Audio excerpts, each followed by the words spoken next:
नमस्कार दोस्तों, मेरा नाम भास्कर और आप देख रहे हैं मेरा चैनल भास्कर नमन।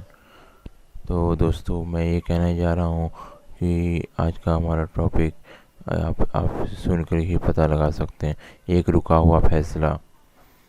मुंह पर चकाचौंध कर देने वाली रोशनी, मंच पर एंकर के अलावा 3 और मेहमान, आंख उठाते ही कैमरे के लेंस से टकराती नजरें, सामने प्रदेश की नामी गिरामी हस्तियों का जमघट।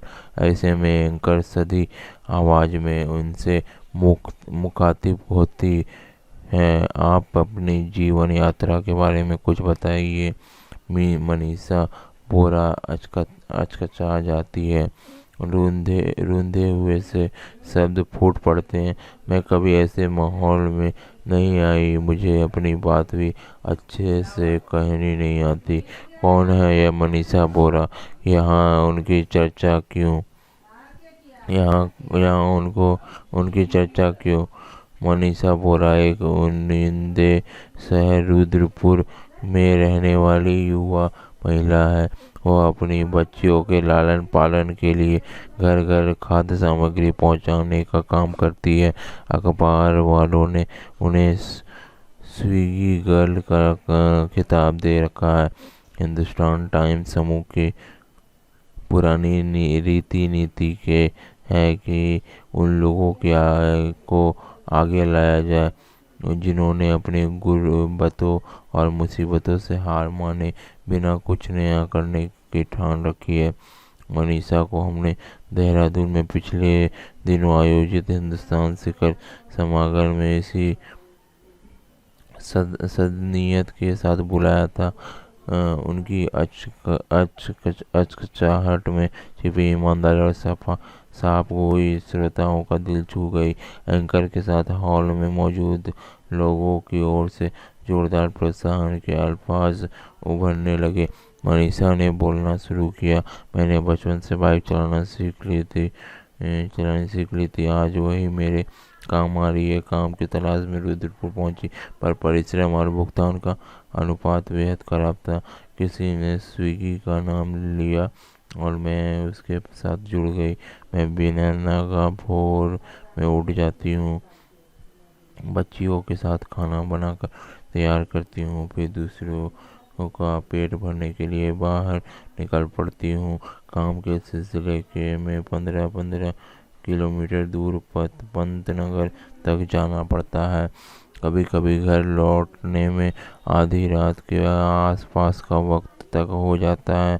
तो जो नहीं जानते उन्हें बता दूं, रुद्रपुर में पंतनगर के बीच राष्ट्रीय राजमार्ग से गुजरना होता है। बड़े छोटे वाहन हरदम उस पर दौड़ते रहते हैं। उनकी डरावनी गति, अंधा कर देने वाली रोशनी, इंजनों और प्रेशर हॉर्न की कान फोड़ आवाज के बीच बाइक चलाना जीवट का काम है। कोई आश्चर्य नहीं है कि उनके जवाबों के बीच लोग रह रहकर तालियां बजा उठते हैं। उनके बगल में बैठी कमला देवी की कहानी भी कम प्रेरणादायक नहीं। वह नैनीताल जिले की एक सड़क पर पंक्चर जोड़ने का काम करती है। कमला बिला हिचक बताती है कि मैं बहुत पहले बच्चों को 5 रुपए में साइकिल चलाना सिखाती थी ताकि वे दूर स्थित स्कूलों में पढ़ने जा सके। कभी उनकी साइकिल पंचर हो जाती तो 10 रुपए देकर उसे दुरुस्त कर देती। यहीं से मुझे प्रेरणा मिली कि मैं अपने पति के साथ पंक्चर जोड़ने का काम करूं। आज वो साइकिल से लेकर ट्रक तक के पंक्चर जोड़ती है। आमतौर पर मर्दों के लिए आरक्षित इस काम में आपने शायद ही कोई महिला देखी हो।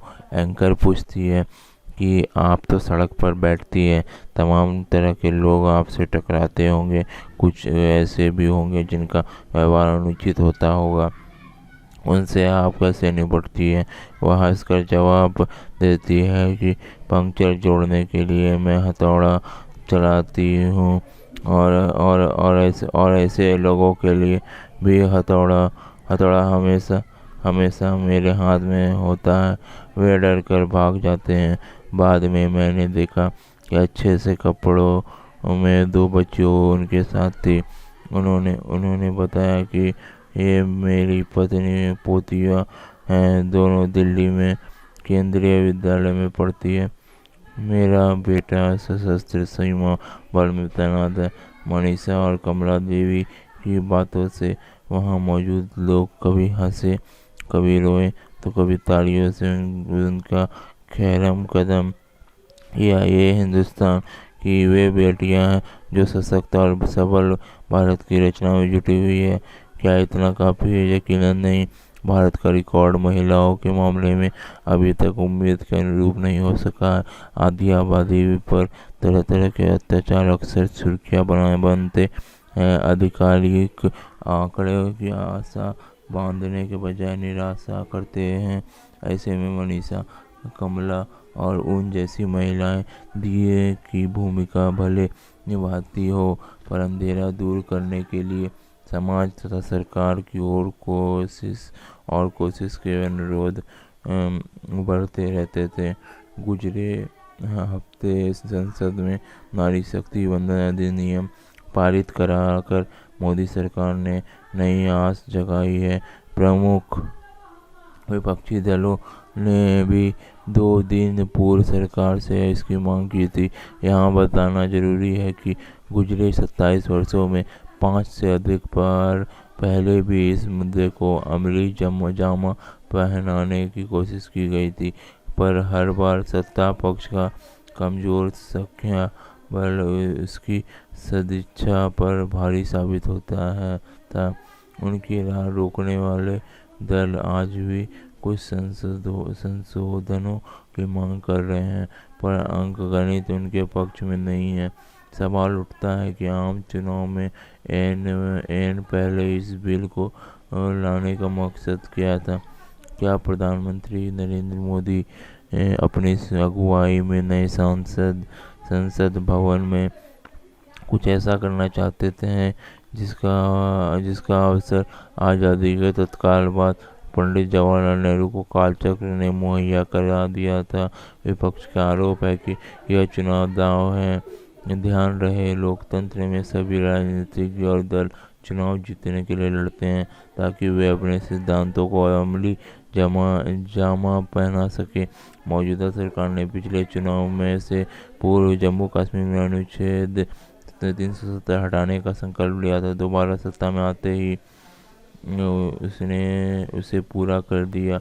इस बार गृह मंत्री अमित शाह ने बहस के दौरान संसद को आश्वासन दिया था कि वर्ष 2024 के तत्काल बाद आवश्यक कार्रवाई कर इस अधिनियम को 2019 से पूर्व अमली जामा पहना दिया जाएगा। क्या नई दिल्ली की सरकार और भाजपा संगठन अभी से आश्वस्त हैं कि 2024 का आम चुनाव हम जीतने जा रहे हैं? या 5 वर्ष पूर्व की हुकूमत के सर्वसकरों ने इस तरह के बयान दिए थे? यह उनकी चुनावी रणनीति का हिस्सा हो सकता है। वे मतदाताओं को बताना चाहते हैं कि आने वाला चुनाव हमारे पक्ष में मुनादी कराने जा रहा है। आप किसी और के झांसे में न आए। विपक्ष इस दाव को समझता है, पर आधी आबादी के हक हुकूक को सियासत की सांप सीढ़ी का हिस्सा नहीं मानना चाहिए। इस रुके हुए फैसले को अब और रोकना अनुचित होगा। प्रधानमंत्री मोदी अगर इस मुद्दे को सिरे तक पहुंचाने में कामयाब रहते हैं तो तय है कि इसका असर उतना ही दूरगामी होगा जितना जवाहरलाल नेहरू के दलित और विश्वनाथ प्रताप सिंह के पिछड़ा आरक्षण का हुआ था। तो इतना ही मैं कहना चाहूँगा दोस्तों। तो थैंक यू फ्रेंड्स, और इस तरह के वीडियोस देखने के लिए और सुनने के लिए मुझे आप फॉलो कर सकते हैं, मुझे सब्सक्राइब कर सकते हैं। तो thank you friends and have a nice day.